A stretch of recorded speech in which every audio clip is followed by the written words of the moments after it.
नमस्कार, स्वागत है आप सबका। आप देख रहे हैं प्रिय रंजन भारती रिपोर्ट्स। मैं प्रिय रंजन भारती।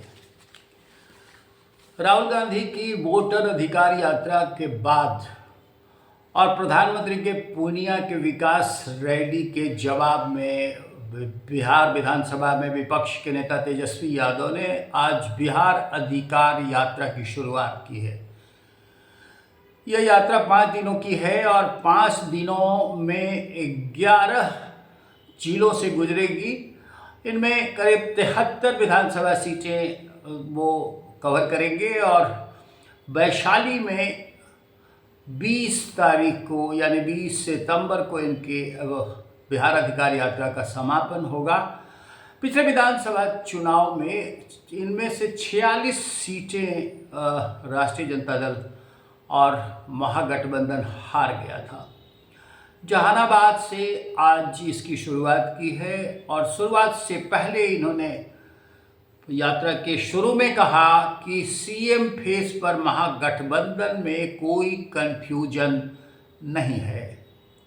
उन्होंने कहा कि चाहे तो ये बात जनता से पूछ लीजिए, जनता सब जानती है, कंफ्यूजन दूर कर देगी। उनको इत्मीनान है कि जनता उनके साथ है और जनता का पूरा भरोसा जीत कर वो सत्ता में आएंगे। उन्होंने एक बात और बड़ी चाव से कही है कि कंफ्यूजन तो नहीं है, लेकिन बीजेपी नीतीश कुमार को भगाना चाहती है। अभी चुनाव है, इसलिए ये साथ इनका रखा गया है। प्रधानमंत्री नरेंद्र मोदी कल पूर्णिया में थे और पूर्णिया में उन्होंने ललकार कर कहा था कि घुसपैठियों को निकाल कर दम लेंगे। इसके जवाब में उन्होंने खुल करके कहा कि घुसपैठियों को बाहर भगाने से किसने रोका है आपको? 11 साल से कर क्या रहे हैं आप?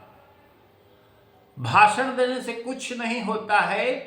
घुसपैठिया मुद्दों से भटकाने वाली बात है।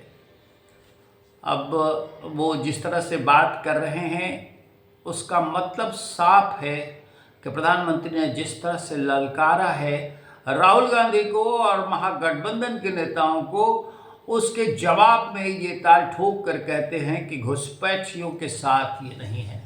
प्रधानमंत्री ने कल पूर्णिया हवाई अड्डे के लोकार्पण के साथ साथ 36,000 करोड़ की योजनाओं के शिलान्यास उद्घाटन के मौके पर एक रैली की थी और रैली में बड़ी बेशुमार भीड़ जुटी थी। भीड़ को उन्होंने स्पष्ट शब्दों में कहा था कि घुसपैठियों के साथ लोग खड़े हैं। राहुल गांधी की तरफ, तेजस्वी यादव की तरफ उनका इशारा था। घुसपैठियों को बचाव कर रहे हैं, घुसपैठियों को निकाल कर उनकी सरकार दम लेगी। इसे तेजस्वी यादव ने सिर्फ एक स्टंट करार दिया। कहा कि ये चुनावी मुद्दा है, आखिर 11 साल से ये कर क्या रहे हैं, हटाना है तो आप हटा दीजिए। उन्होंने तेजस्वी यादव ने ये बात कही कि पीएम के चहेते यानी प्रधानमंत्री नरेंद्र मोदी के चहेते मंत्री पत्रकारों को गाली दे रहे हैं, मारपीट कर रहे हैं। मंत्री पत्रकार को पीटते थे, ये 2005 से पहले होता था। अब तो मुख्यमंत्री भी अचेत अवस्था में है। तेजस्वी यादव ने अपने मुंह से ये कबूल कर लिया कि 2005 से जब नीतीश कुमार की सत्ता आई है, सरकार बनी है, तब से पहले यानी राष्ट्रीय जनता दल और कांग्रेस की सरकारों में पत्रकारों पर हमले हुआ करते थे। ये बात उन्होंने अपनी जुबान से ही स्वीकार कर ली है। आखिर उनके इस कहने का मतलब साफ यही निकलता है। ये बात मैं नहीं कह रहा हूँ, खुद तेजस्वी यादव ने अपनी जुबान से ये बात बिहार अधिकार यात्रा की शुरुआत के पहले कही। उन्होंने उनके जवाब में गिरिराज सिंह उतरे और गिरिराज सिंह केंद्रीय मंत्री हैं। उन्होंने साफ शब्दों में कहा कि परिवार को भी साथ ले लें। तेजस्वी यादव अगर विकास देखना चाहते हैं तो परिवार को भी साथ ले लें और लालू यादव को दिखा दे कि विकास किसे कहा जाता है। पहले तो लालू यादव कहते थे, जनता जब मांग करती थी कि बिजली चाहिए तब कहते थे बिजली का क्या करोगे। सड़क की मांग होती थी तो कहते थे सड़क का क्या करोगे। बिजली क्या सड़क क्या। गिरिराज सिंह ने तेजस्वी यादव के जवाब में कहा कि लालू यादव को भी घुमा दीजिए, सड़क मार्ग से पूरे बिहार का दौरा करा दीजिए, तब पता चलेगा कि बिहार में विकास किस तरह से हुआ है और सड़कों की जाल कैसी बिछी है। प्रधानमंत्री नरेंद्र मोदी और मुख्यमंत्री नीतीश कुमार के राज में बिहार किस तरह से चाहत रहा है विकास की धारा में आगे लगातार बढ़ता जा रहा है।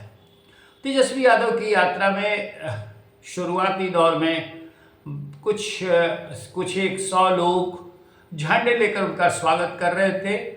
जहानाबाद की रैली जो हुई है बारिश के चलते बहुत असरदार नहीं कही जाएगी, लेकिन करीब 10 से 12 हज़ार लोग वहाँ उन्हें सुनने आए थे।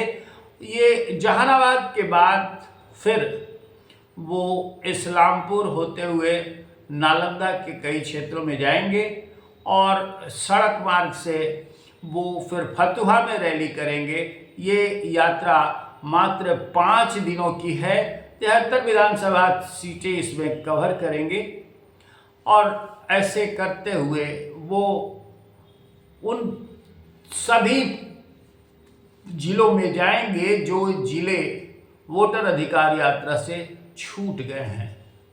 यानी ये 5 दिन में लगभग 11 जिलों का दौरा करेंगे। इसमें सहरसा भी है, पूर्णिया भी है, सिवान भी है।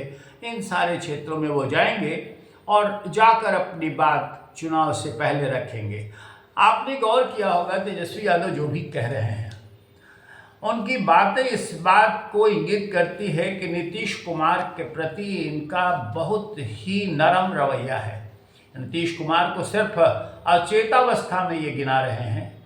हमला बीजेपी की तरफ है, आक्रमण बीजेपी की ओर हो रहा है। ये बार बार ये इस बात को बड़ी पुष्टि से कहते हैं कि बीजेपी नीतीश कुमार को कहीं नहीं रहने देगी, बेदखल कर देगी। यानी नीतीश कुमार के प्रति इनके मन में काफ़ी नरमी है।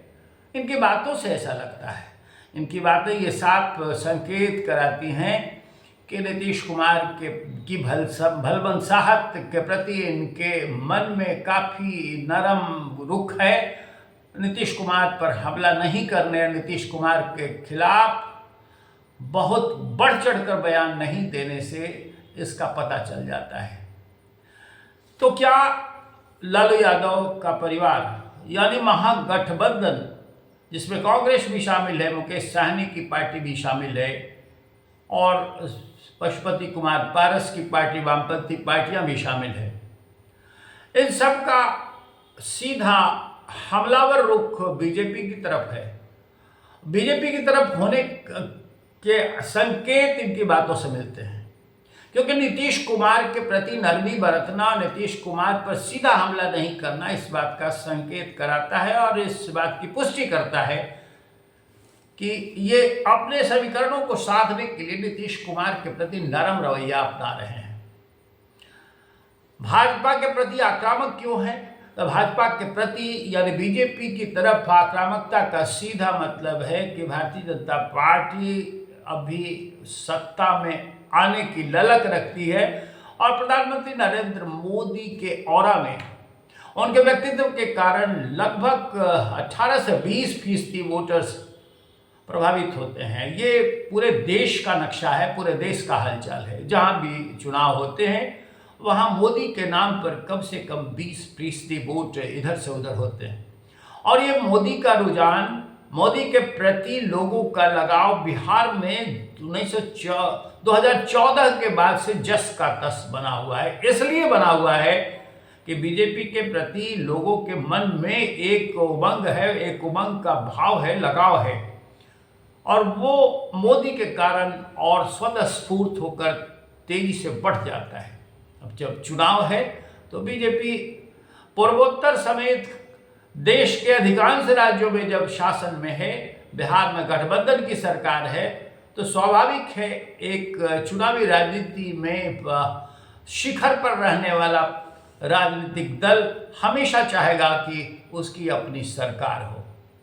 हालांकि पिछली बार जब सरकार बनी थी, नीतीश कुमार अपने पार्टी यानी जनता दल यूनाइटेड पूर्व को अकेले बहुमत नहीं था, संख्या बल में काफ़ी कम थे, तब उन्होंने सीधा ऑफर दिया था भारतीय जनता पार्टी को कि आपका अपना मुख्यमंत्री तय कीजिए।